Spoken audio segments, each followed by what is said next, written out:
Marissa, that 52-page report released this afternoon details elements like body camera footage and interviews. And it says it finds the police officers involved in that shooting were reasonable in shooting Nick Kenley Turen, the victim in this case. Now, this all happened on December 6th, this past winter, when police officers approached Turen while he was sitting in his car. That was after a report of a suspicious vehicle called in near Green Acres Elementary School by Mammoth Road. He and a woman later identified as his ex-girlfriend were both asleep inside, but the report says Turen then drove away after an officer knocked on his window. He then crashed his car and ran away from the scene of the crash while jumping multiple property lines and fences. He kept leading police officers around the neighborhood, eventually going back to the scene of the crash. At one point, he faced officers and pointed a flashlight at them. That's when the report says multiple officers fired, thinking he was pointing a gun. Autopsy results show Turen died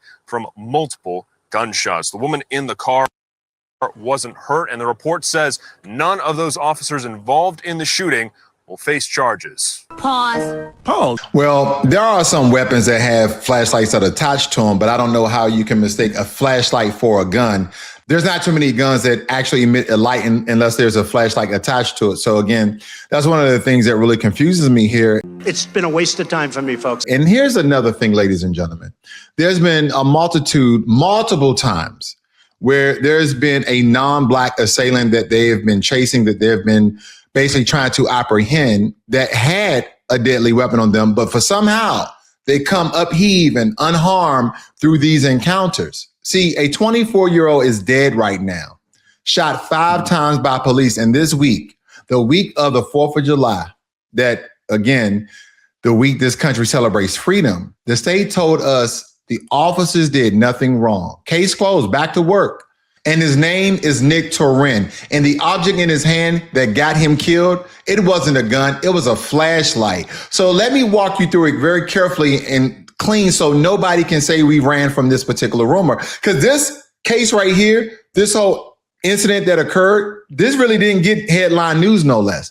It was December 6th of last year around 4:45 in the morning. It was dark, it was cold, it was snow on the ground. This occurred in Manchester, New Hampshire. Police got a call about a suspicious vehicle near Green Acres Elementary School. And the only thing that's suspicious about this, okay, the only thing that was suspicious about this was that it was people sleeping in the car, doing nothing wrong to anyone, okay?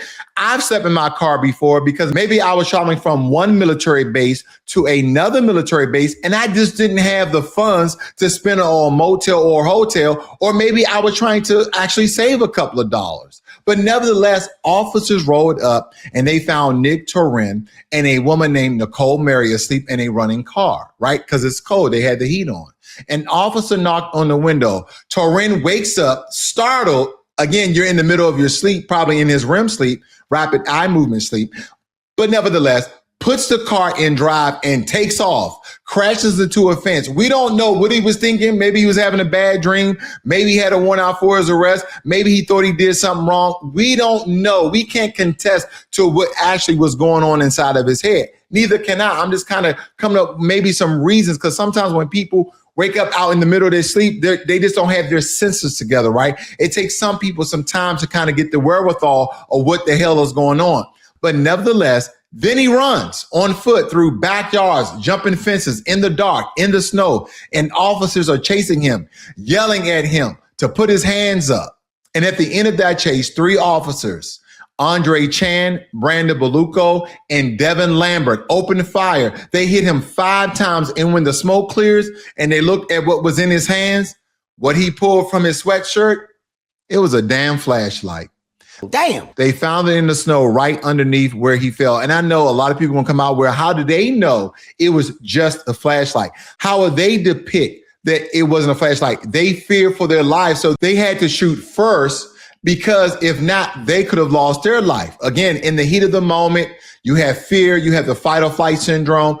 A lot of things are going on at the same time. So a lot of people are like, you know what? I totally understand. And that's probably why this didn't get in headline news like a lot of other unarmed Black people being killed by the police. I digress. But nevertheless, it was a flashlight, family. What? He turned on a light in the dark and they said it looked like a gun.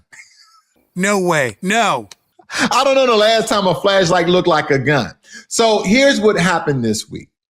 On July 1st in New Hampshire, Attorney General John Formella released a final report, and the conclusion was it was objectively reasonable for the officer to believe that Turen was about to use deadly force. Therefore, the shooting was legally justified under New Hampshire law. No charges.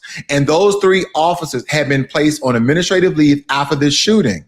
So let me be very, very precise because precision matters here. The Attorney General did not say Nick Turen had a gun. He couldn't because he didn't have a gun. I see. What the state said is that it was reasonable in the dark and chaotic moment for the officers to believe he did. And under the law, belief is enough. Reasonable fear is the whole ball game. And see, that's the piece I need you really to hold on to because it's bigger than one case.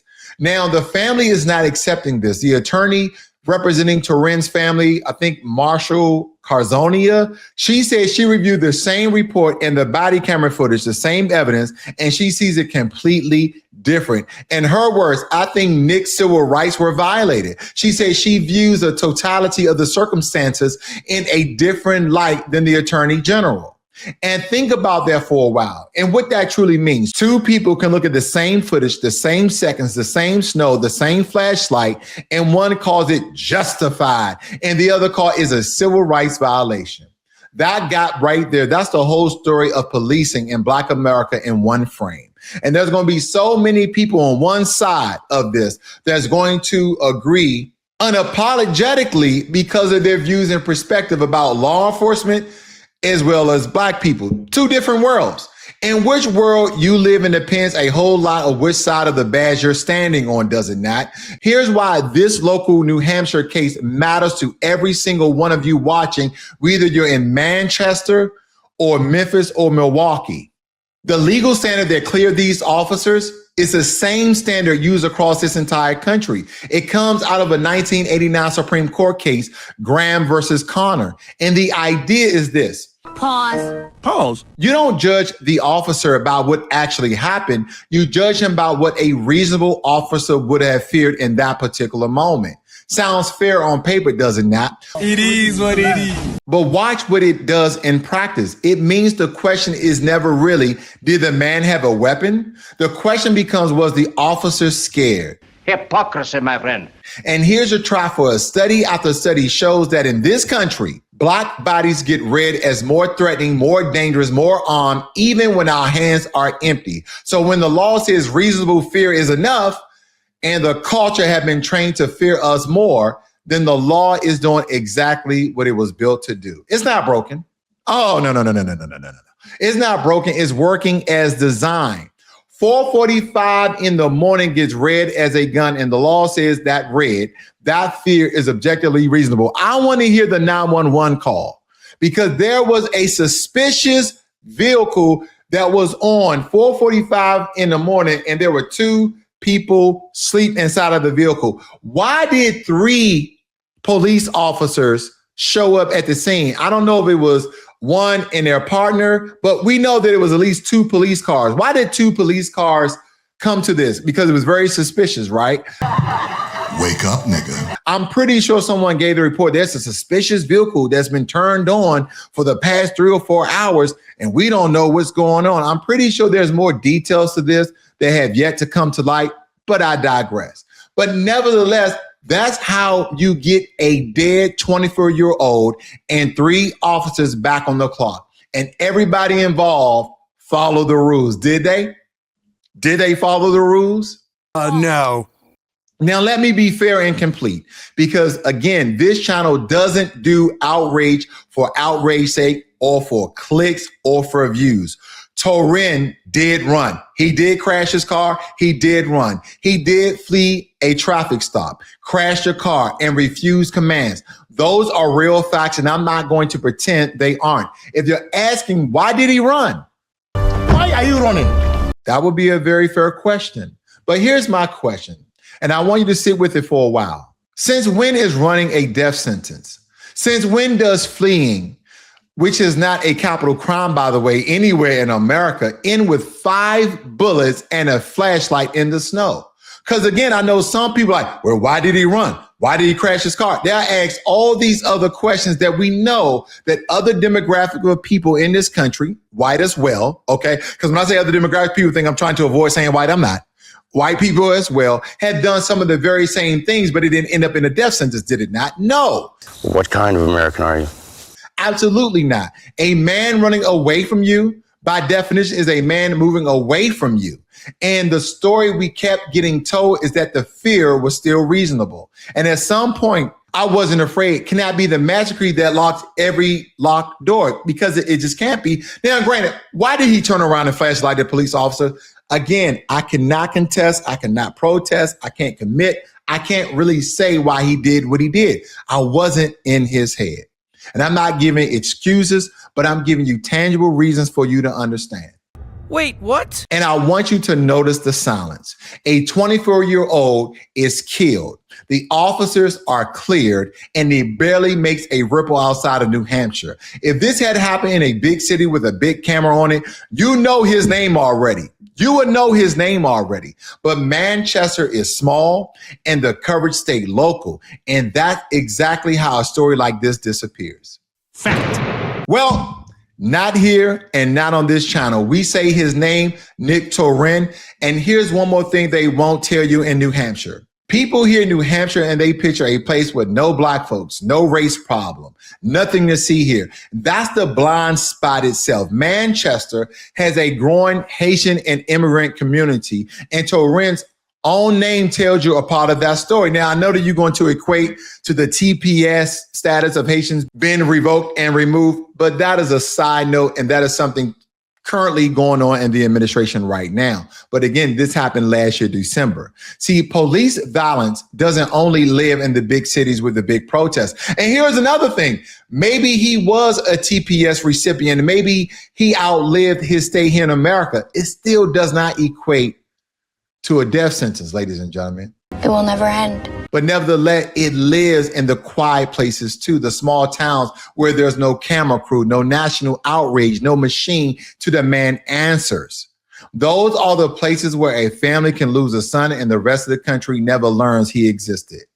That's why we rotate our coverage across all 50 states on this channel, because the fight for accountability doesn't stop at the city limits, and neither do we.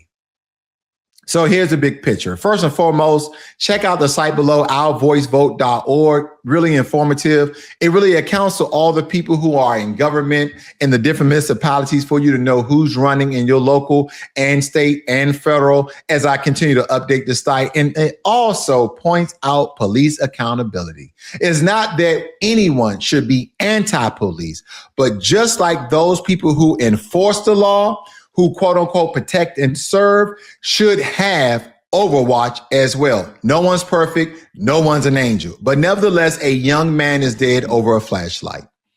The state says that everyone acted reasonably and that the family says his civil rights were violated. And the reason both of these things can be true at the same time is because the law was written to protect the fear of the officers over the life of the citizen. And in this country, we already know whose life that math tends to cause. This is why accountability can't stop at what is legal. And when I use the word accountability and responsibility in this particular case, I know people will say, well, he was responsible to do the right thing and not flee from the police, and that's what cost him his life. Again, what if it was your family member who did not garner a weapon?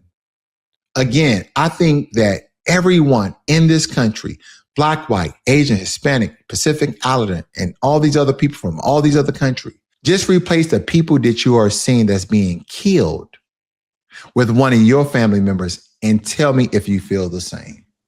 See, that's the issue here, ladies and gentlemen. I don't think people humanize these situations. They just see a Black person and becomes dehumanized. Legal and right are not the same words. Slavery was actually legal in America. Segregation was actually legal in America. The whole history of our people in this country is the history of things that were perfectly legally and completely wrong. So when they tell you the officers were justified under the law, then maybe the problem is the law.